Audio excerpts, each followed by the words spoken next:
I speak. Go ahead and unmute, brother. What's going on, brother? What's up, man? How you doing tonight? Did you I'm did you doing get an well. opportunity to hear the audio?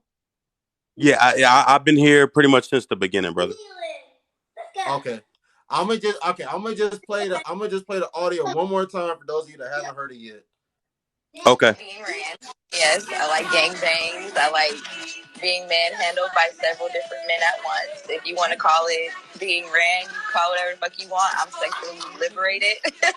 And I'm a goddess, and I deserve to have hands all over my body. Right. I deserve to be worshipped. Like, why not? I deserve that attention. All right. All right, I speak. So, first question, brother. What are your initial thoughts from the audio? Um, and do you think that's empowering to women? I think that question is a bit of a slippery slope, but I'll say my response to it, having been part of the BDSM community for over 10 years, I do believe that there is some validity to it. I believe that there is a societal double standard that exists that allows us as men to be more sexually free, as opposed to women, and the outright acceptance of their liberation from the standpoint of what they would allow within their dynamic and or within their life. And I believe that there is an understanding that we can have that two things can be true at the exact same time. You as a woman can say, you know what, I'm not rocking with that. That's not the way I desire to have intercourse with individuals and or commune with individuals. But then we can also simultaneously acknowledge that there are women that is their kink, that is their desire, and I don't feel as though that they should be shamed as a result of that. So I believe that two things can be true at the exact same time in that regard. Next question. Okay. Um, what does being sexually liberated mean to you? I speak. You know what? I think that is a phenomenal question, and one thing that I wanted to correct, or let me retract that because I don't want to feel as I'm correcting anyone. Just kind of get you to think from a different perspective. Oftentimes, people think when I say I'm part of the BDSM community, right? I've been a brat, tame, and Hmm. dom for over 10 years, right? So in that, people oftentimes think that sexual liberation is or sexual experience is attached to childhood trauma.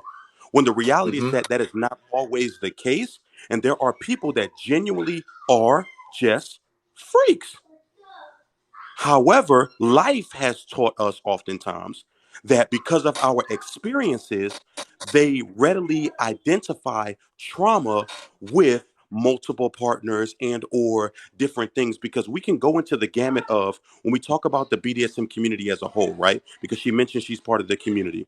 You got things Right. like, and I'm only gonna give you a few because I don't want to get banned and I don't want you to get banned. But you have things like impact play, right? Where you have things like paddles, floggers, whips, chains, things of that nature, right? But then you Right. also have things like knife play, to whereby people are literally using knives to draw. You know what I'm saying? I think you can surmise what I'm talking about in that regard. Right. But then you also have wax play, to whereby people use candles. Yes, we are. Okay, give me a second. I got you.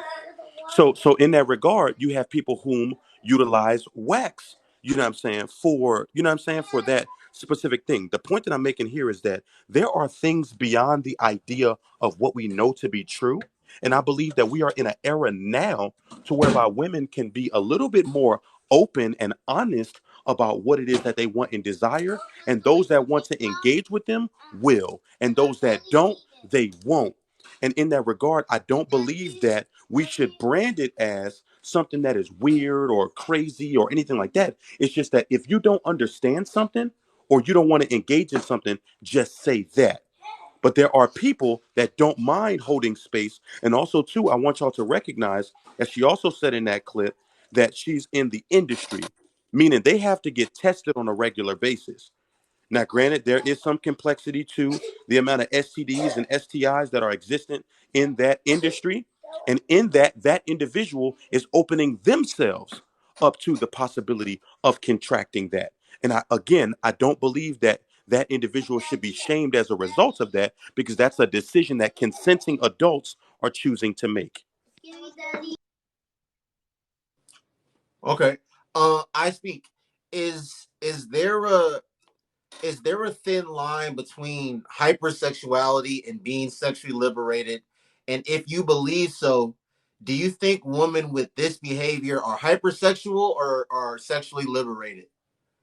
And let me say this too, for anyone in here that doesn't know, because the second question I'm asking people, the second question, what being sexually liberated means to them. But hypersexuality describes a person's inability to control their sexual behavior, impulses, or urges to the point where it causes distress in their personal, work, or school life. So that's what being hypersexual means. That's what hypersexuality means. So I speak, is there a thin line between hypersexuality and being sexually liberated? I don't think there's so much as a thin line. I think there's what's called a differentiation between the two of someone that is literally sexually liberated in the sense of when we speak about this, we speak more about women than we do as men because of the societal double standard, right? But when it comes to women, those that have risen above the idea of, I don't care what you label me. I don't care what society says that I am as a result of my desires. I like what I like. I'm a grown, consenting adult, and I'm going to engage in what I want to engage with. Now, we can also hold space to also simultaneously understand that there are women as well as men as well as people, and that's just on intersectionality, that are exhibiting behaviors that are indicative of that of a hypersexual nature, which we can Mm-hmm. also acknowledge that many times is attached to childhood trauma. However, I think the knee-jerk reaction to hearing that an individual wants to engage with multiple partners, the knee jerk reaction is to assume that they are traumatized in some way, shape, form, or fashion. One thing that I can say in being in this community is that there is a lot of freak ass people in this world. And I don't mean that in a negative way. I mean that in the sense of people like what they like. This ain't Right. the 50s, the 60s, the 70s, where you got to be sly about what it is that you like. We right now, I'm going to give you an example. Yes? Okay, give me just a second. I got you. We have a woman right now, and I'm not going to call her name. For those of you that know, you know. She's running for Congress, right? I'm just giving you an example. She was a stripper, Yeah. right? Then she ran for Congress. She also has an OnlyFans. She funded her entire campaign with her OnlyFans money. That is Wow. literally unheard of and literally speaks to the nature of her liberation to whereby her as a woman, watch this duality though. Her as a woman, she'll be shamed for that, right? Whereas you Right. also have, now mind you, she's a woman of color. Now, I don't want to get into the nuance of that because we're going to go down a whole rabbit hole that I don't want to go down. But then you also have a man, right, that says, hey, I support sex work. I support sex workers, right? And literally, if I'm not mistaken, it's either Congress or Senate. He's running. He literally went and made a sex tape, and he's not being shamed for that. So the societal double standard that exists here is also an understanding that sometimes our experiences will force us into a specific mindset that, in my opinion, is structured by the double standards that exist within our society of what is right for women and wrong for men. Okay.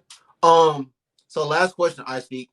Do you think it's appropriate that women who don't spread themselves thin um support these sexually liberated women? Because like I said earlier, I speak, there's women that say like, I listen, I'm not out here moving like that. I don't get down like that. I don't necessarily think anyone should be getting down like that. But in the same breath, they'll say like, well, you know, if people want to, if they'll say if women want to go outside and hunch on everyone, that they can go outside and hunch on everyone.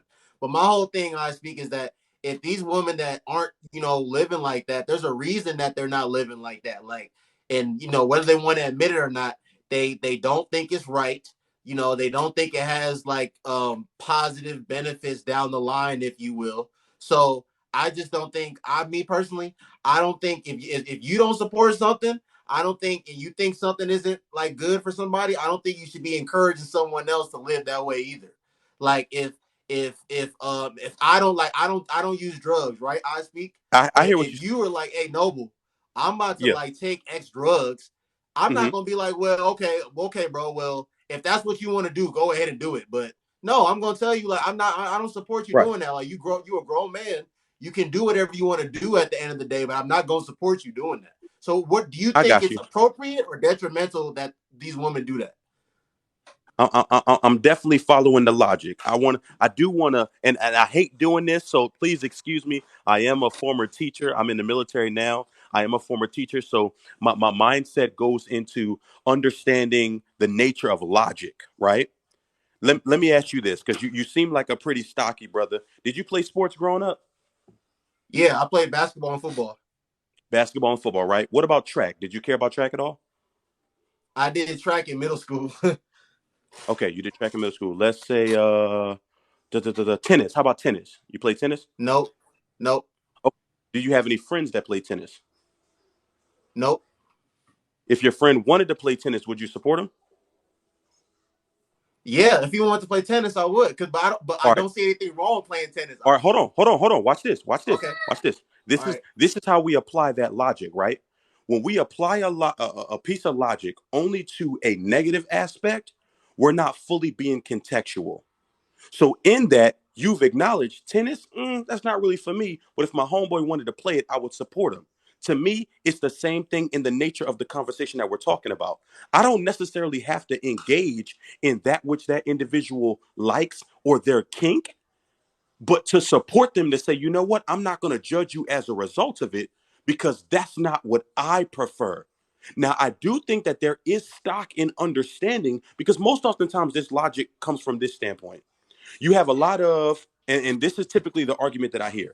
You have a lot of female rappers, right, that will advocate for the quote sexual liberation, so to speak, that people see and or think and feel, right? Be out in the streets, hot girl summer, X, Y, and Z, right? But then they got a Right, boyfriend, they got a husband, right, X, Y, Z, right? right. So they're like, oh, they played y'all. When the reality is that we have free will to do as we desire. So we pick and choose what we want to identify with and what we don't. So, in that regard, I don't have to specifically be in that lifestyle, right, to support someone that decides that they want to be in it. Now, I will say this simultaneously. If in fact it is to that individual's detriment as it relates to their health, their well being, or the well being of those around them, then no, I would not support that at all. However, if we're just talking about at its core basis, someone's individual desires, to have Mm-hmm. multiple partners. They are consenting adults.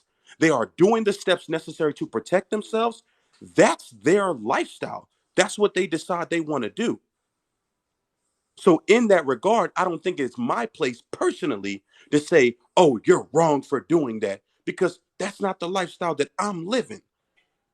Now, granted, again, I wanna make this very clear. If it is to their detriment, and is Mm-hmm. dangerous to them or to their well-being or to their safety or to their health, etc., then no, Mm-hmm. I'm not supporting whatsoever. However, I think far too often, we think real deep about some of the most shallow things that when really and truly, if we just step back and say, you know what, while that may not be my lifestyle, that may not be my kink, hey, do your thing, player. I got you. Do your thing over there. Let me ask you one last question. I speak. So Okay. you have a daughter, right? I have a daughter and two sons. Okay. So with everything that you just said, and you being in this BDSM community aside, Right. if when your daughter grows up, I speak, and she goes to college and she's away from home and she's gonna be around she's gonna have the autonomy that she never had before. She's not gonna be around her dad and her mom. She's gonna Right. be around all these horny 18, 19-year-old boys that never got their PP wet before. And We everybody's, make a lot of their assumptions here, testosterone brother. levels is We make up. we making a What lot you of say? assumptions here, brother. We making a lot of assumptions here, but go ahead. Okay, no. My main question to you. I mean, because we having a serious conversation. My I main got you. question to you is when your daughter gets of age, I speak, because I have two sisters myself. When your Okay. daughter gets of age, if she wants to live a certain lifestyle, will you be supportive of it and empower her in however she chooses to live?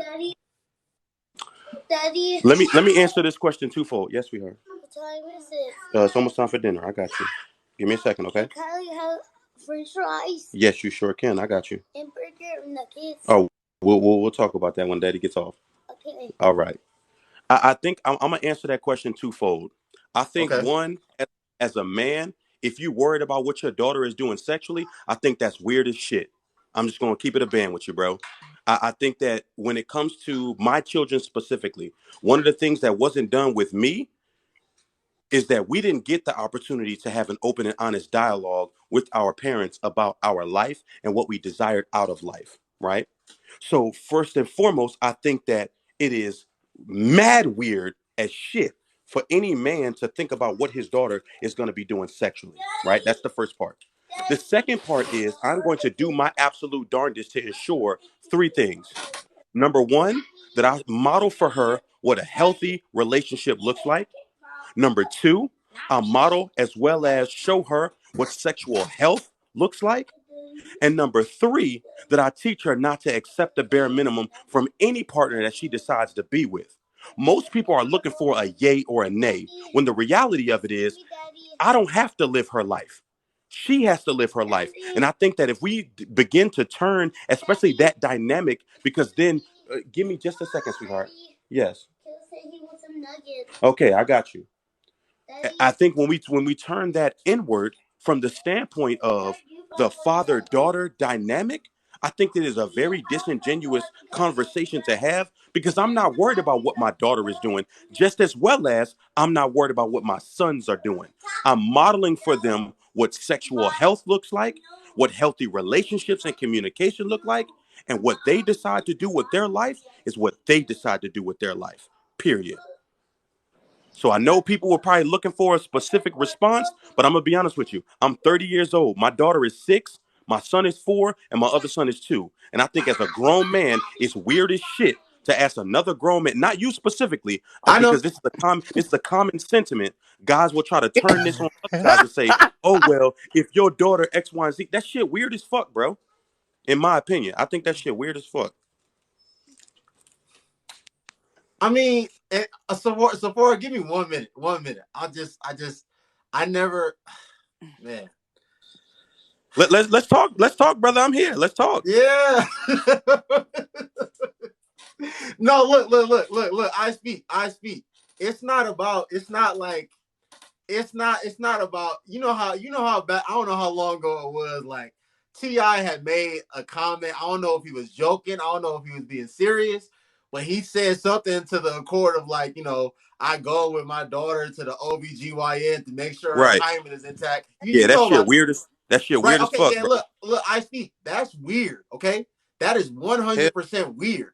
But I don't think it's weird personally, bro, to like, as a man, to not want your sister on the video saying stuff like this. I don't think it's weird as a man to not want your daughter on video saying stuff like this or having things like this happen to her. Because this woman I speak, she said, I deserve to be worshipped. I'm a goddess. And the very last thing she said, I speak, was that like I uh-huh. deserve that attention. She said keyword Right. attention. All right, So now when you watch this. using when you This using is things like attention, why are you uh-huh. using that attention to validate yourself? And if you are using that attention to validate yourself, why do you need that type of attention to validate yourself? All right, now watch this. So Okay. when we start getting the semantics of language, right? We also got to be contextual, right? And one of the things about me, let me address a comment real quick, and then I'm gonna get back to you, okay? Really quickly.